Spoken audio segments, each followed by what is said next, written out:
So according to science and the revolution of Earth around the sun, the summer of 2020 is apparently going to last from June 20th to September 22nd. But I personally don't revolve around the sun, I revolve around breakfast, and my favorite seasonal waffle place says that summer waffles, which are the best waffles, are served from May 1st to August 31st. So as far as I'm concerned, once the autumn waffles come out, summer is over. And so I guess it's finally time to count down some favorite summer comebacks of 2020. I'm not going to do this for autumn or winter if I can help it. But if a comeback was released between May 1st and August 31st, it could qualify for this list. If it was released during any other time, it's not going to qualify for this list. For a good 2 minutes, I debated reviewing the whole summer in bulk, but my review sheet then ended up being several hundred entries long, so even with just 30 seconds dedicated to each, that would still be many hours of footage. So I'm including my top 15 entries for personal summer hits. If I chose an entire album for an entry, I'll play my top song from the album and include the album name. And if a comeback happens to be from the month of May, I'm going to include my review from the unreleased May video. As always, this is my list, and it costs $0.00 to make your own list. Here we go.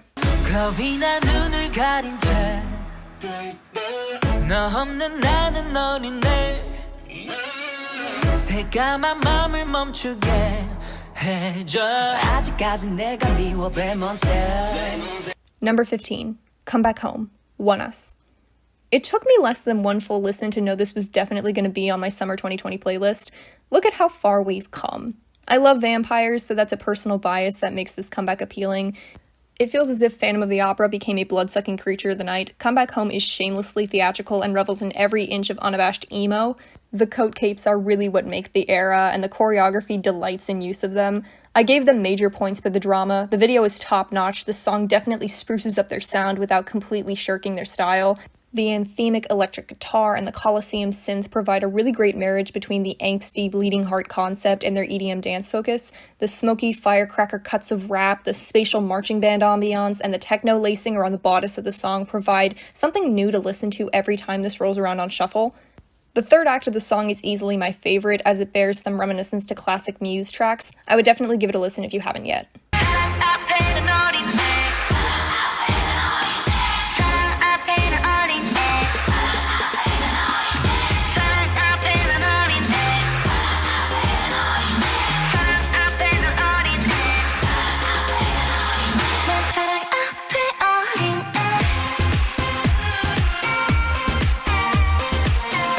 Number 14. Girls, Nature. This song got under my skin. I was thinking about it for a long time after I first heard it. It's a strange release. There are only a few real standout moments in the composition of the vocals. Most of the emphasis falls to the visuals, but I couldn't shake the song for some reason. I am a child in front of love. That is a very specific and simple line. It's the only line in the entire chorus, and wow, that is a way to haunt people. The really unnerving juxtaposition between scissor blades and strangulation and childish sheet ghosts and cinematic beds of flowers embody a very simple song with a lot of extremely disturbing undertones. False tenderness and corrupted youth make me constantly uncomfortable, and it is really what makes this song stick out. From what I understand, the title of the song translated as girls means female children, because girls is a strangely ageless word in English. There's something very vulnerable about leaving that word out in the cold for the majority of the song. It's a well-made bit of lyricism alongside the general themes of innocence and brutality constantly frosted together. There's something incredibly sinister disappearing behind the corners of this song, something dollish that I'm not supposed to be privy to, and I really think it works. Sometimes music is supposed to make us uncomfortable. It's supposed to disturb us, and Girls definitely scratched a little bloody scab inside my memory. For those of you who know me in real life, I will say this. This is the ostrich, and I am on the brink of becoming.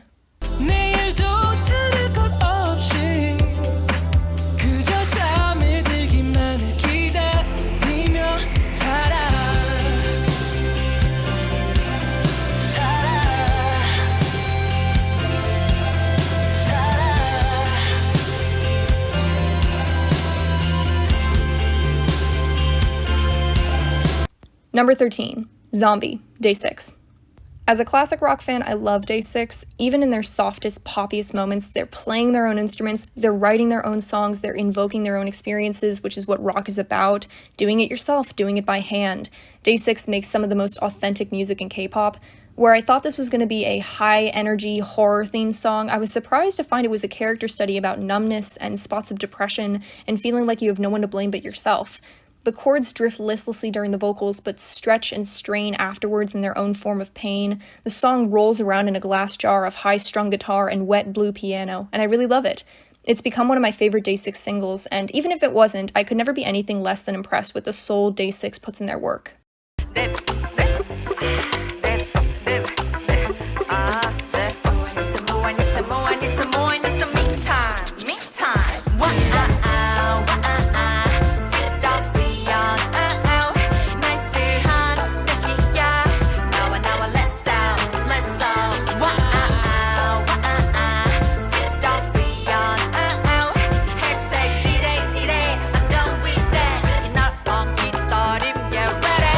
Number 12, Me Time, Yubin. Okay, I love this song. It's so weird, it's so crazy, it's hodgepodge, and I love it. Me Time is a bit of this and a bit of that, or even a bit of those. Yubin is out here to entertain no one but herself, and the fun she has with her own music is palpable in the video. Yubin's voice is ginger and paprika and maybe a little vodka. Me Time is a playful flirt after a few drinks, and it stumbles over hot coals into this groovy slide that brings all the elements to a colorful boil. Me Time is a delightful cocktail. It's tropical, it's 90s house party, and it's an alcohol anthem, and I dig it.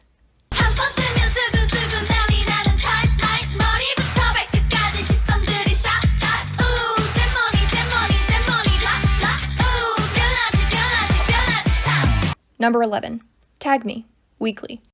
This is so fun. I'm so happy with how this came out. I did have some hesitation when the promos began to drop for this group because that's a lot of E's, but Tag Me really delivered something perky, not necessarily summery, but I'm actually glad it went for the clean-cut color pop instead of trying to make a summer hit. Knee-length, highlighter orange socks, and tundra blue uniforms. I love the delightful marriage of opposites all throughout the song and the concept. Tag Me is full of polarizing flavors that taste even better together. The shoegaze techno bantering back and forth with that sarcastic little guitar in the back riff makes this song every inch the sassy, girly debut we were craving this summer. There are just so many distinct sections playing ball, and not a one distracts from any other. Tag Me is sporty and just a bit of a smart aleck, and it wants to hold your hand one second and sardonically flip you off the next, and I think that's such a charming way to make your salutations as a group.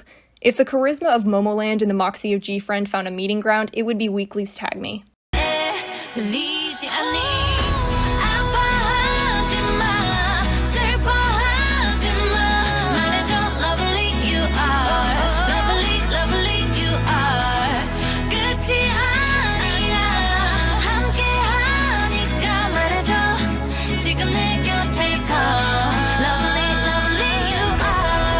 Number 10, Lovely, Minzy.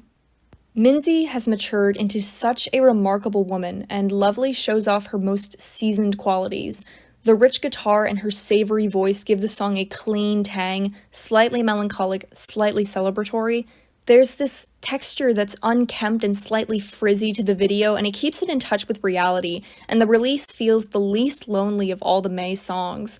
There's very few moments where she isn't singing. Sometimes a background whisper keeps us company between verses, or this choral undercurrent carries us from line to line. Minzy also keeps eye contact with the audience throughout most of the video. She stays with us the whole time, musically and visually. The neutral color palette becomes gradually stirred with tones of pastel and light until it blossoms into full radiance by the end of the video. Going from a young second-gen star to a modern soloist, Minzy is a veteran to the genre, and as such, her ability to connect with a listener through nothing other than her voice can't be overstated. While Lovely may not have all the flashy wrappings of her YG days, it has the earthy heart of an artist who's been weathered by time and come out shining. After all, silver found above ground is actually rarer than gold.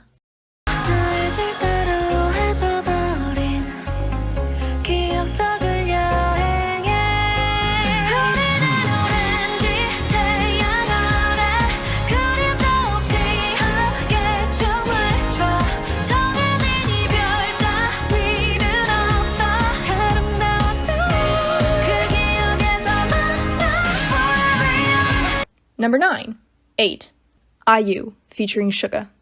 This is the latest piece in IU's coming-of-age series. 8 has a beautiful emphasis on the self that IU has built over the last two pieces of this series. Where the guitar is playing for longing and wistfulness, Suga's iconic synth brings in the youth and the feel-good thrum of the song. IU brings it all home. Her voice is light hitting the prism and refracting into 1,000 different sentimentalities. Her old self, her new self, her self yet to be. 8 feels like a love letter to old times, a moment spent in memories before packaging them away and forging on. It's neither purely happy nor purely sad. Songs written in between emotions are some of the most real to me, since we aren't always sad or always happy, but sometimes caught in the middle, feeling a little bit of something and a lot of it of nothing.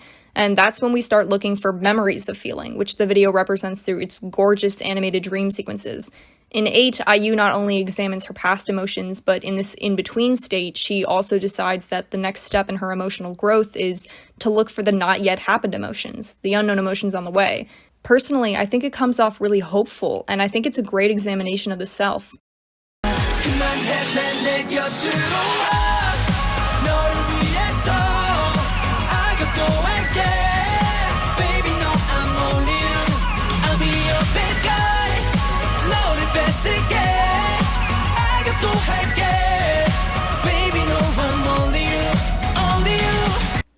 Number 8, Bad Guy, Won the 9.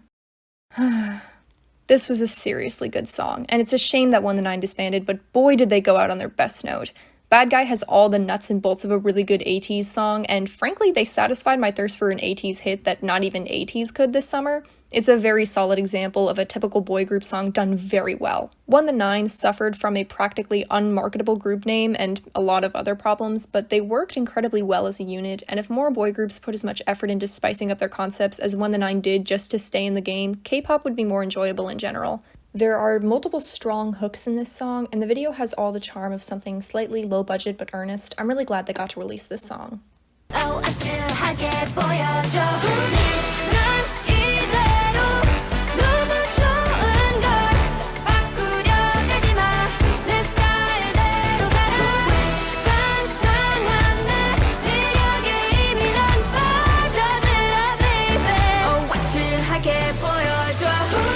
Number 7, Who Dis? Secret Number. May had some pretty good releases. I think it might be my favorite month overall.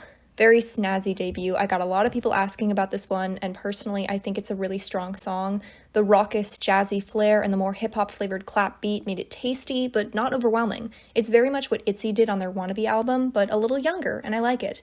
The members are just shining in the video and the concept, and the teamwork is obvious. There is so much pomp and circumstance in the chorus. That warp is perfect with Denise's voice. The instrumental detailing is the real meat of the song. Some jazzy synth polishes over the melody, fist pump pounding, and brass icing sugar. Who Dis is a treat and a half.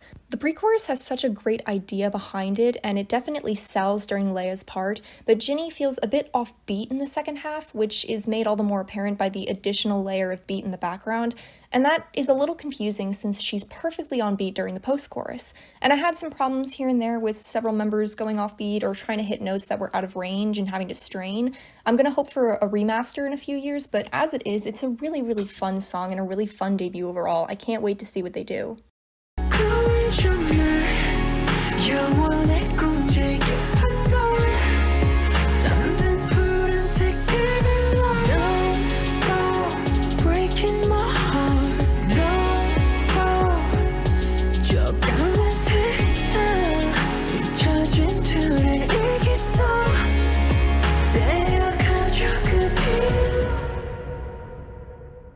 Number 6, Eternity, TXT. This is, this is actually getting its own video, and I'm sorry it's taken me so long to work on it. I've been really, really busy. Needless to say, this comeback deserves way more discussion than this review format can really give it, so I'm going to see you guys then. We have a lot to talk about.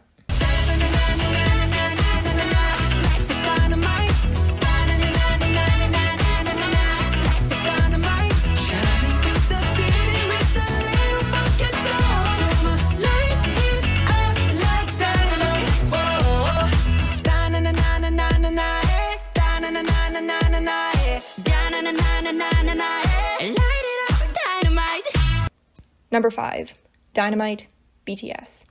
Before a deep web hitman shows up at my house, please remember that this is my list, not yours. Anyway, this is one of those releases that reminds me we're actually allowed to have a little fun every now and again. Dynamite is an easy earworm. It's an auto-tuned throwback hodgepodge of 70s and 2000s iconography with seemingly no shits to give, and you know what, I love it, because I don't have shits to give either. It makes me happy. I love editing with it, I love dancing to it, it's so happy, it's so uncaring about status or grandeur. Dynamite is about dancing and donuts and drinking milk. It's got ridiculous comedic humor, big squiggly dance moves, it's so happy and it's so fun, I can't help but enjoy myself. I also think the marketing, or kind of lack thereof, went a long way in making me enjoy it. Since this wasn't marketed as a fully fledged comeback, there was a lot less pressure surrounding this song in terms of musical success. I mean, BTS doesn't do full comebacks without albums, make no mistakes. And the members were not only open about this era being centered on positivity and enjoyment, they were incredibly specific about this era being for fun and not very serious at all. People really want to feel good about something again, and Dynamite is a happy pill in the best way. If my brain won't produce serotonin, damn it, BTS will do it themselves.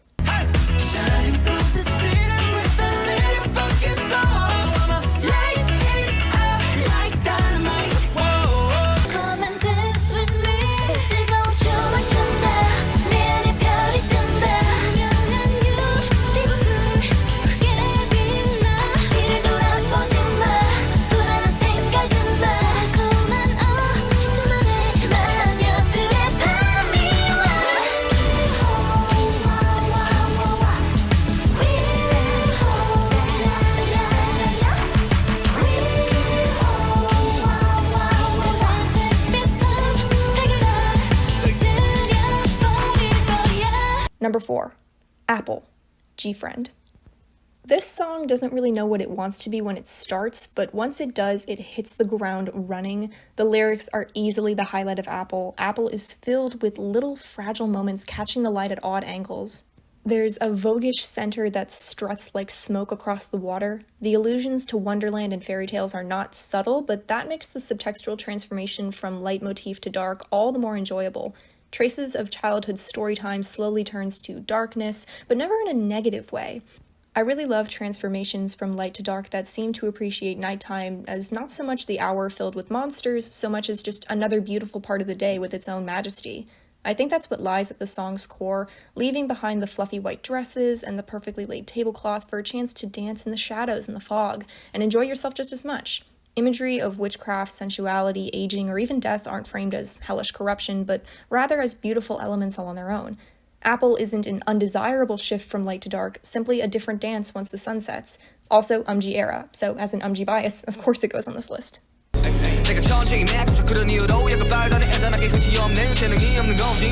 원하는 건 모두 가졌지 이제 눈물도 가져야만 만족이 될지 내가 원했던 건 너 때문에 넌 담은 걸걸 이 다음은 도대체 뭐지 그 다음은 그래 뭘 관심이 느껴지는 현타 위가 없는 현상 위험보다 난 이젠 강하게 맘보다가 이대로 척추하고 Number 3, Daechwita, Agust D.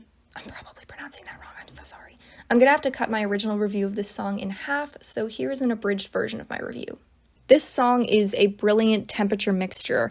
It absolutely burns through the first half, bursting with blood and anger, and Agust himself is a one-man militia caught in a state of constant movement. He's like a captive bull, unseeing of anything but what's directly in front of him and unable to stop his forward charge. Musically, he enters a drunken stumble halfway through the first verse, smoking with intention but absolutely no lid to vent any of his steam, so the second verse slants by in a heat stroke. Finally, the fever burns itself out, and we're plunged into dark, cold waters. The vibrant instruments mull away into distant rumbles, and Agust's flow becomes more pillowed, less jaw and more mouth. The slower cadence of this verse is more cool-toned, and the video goes blue as Agust's eyes are bound up. But the underlying heat of the song isn't forgotten, and his pace never falters for a second, and this ring of fire stays constant around him even as full night eats the sky. This Agust is different from the one we met in 2016. All that pent-up aggression has split into two parts, fervor and intention. Where fervor is riches and delusions of grandeur, intention is concrete, dust-covered but absolutely solid. Pomp, style, flash, it's all irrelevant to the current Agust. Lyrically, he doesn't care about showing off, and when it comes to his enemies, he doesn't need to give a public thrashing. As he says, he's just here to kill. Off with their heads. Unlike his royal counterpart, who wields a sword against no one just to prove he can. While we can appreciate the power of a young king, Agust D has always been an underdog story, born from dust, rising to glory. Agust never values the silver spoon way, and has always spat on corruption whenever he sees it. Pigs get fed, hogs get slaughtered. And whether that hog is music, debasers, industry, audience, the unrelenting intention of the underdogs will always overwhelm those who cling to power at the expense of others. After all, you don't bring a sword to a gunfight. Despite its name, Daechwita isn't announcing an old king, but rather a modern phoenix. Rising from the ashes, stronger, fiercer, the present overcomes the past and cuts off its head.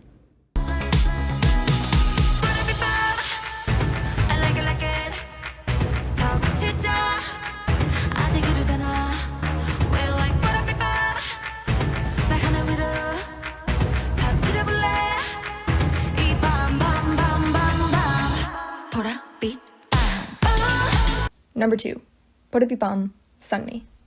This is such a romantic song. It's consistently wrapped in air and its melody is perfumed and catchy. The pre-chorus is truly the best part of the song in my opinion. The composition and the lyricism are the most focused during this section, maybe my favorite pre-chorus of the summer. It's almost good enough to make up for the kind of short verses. We're talking how you like that level of short verses. Quite a few of Sunmi's A-tracks tend to have minimal verses leading to far more impressive pre-choruses, and while that often creates a good sense of drama, this track kinda lacks at the beginning. The chorus is sweet and simple and very tasteful, and where the beat and syllables hinge together in the pre-chorus, the chorus is all about space and ambiance, and it's where the melody shines the most. It's a great nighttime song, glassy and breathless at the right moments, but in a second it becomes neon and vibrant. It's a very addictive listen to. Sunmi continues to flesh out a discography matching catchiness to depth in perfect ratio.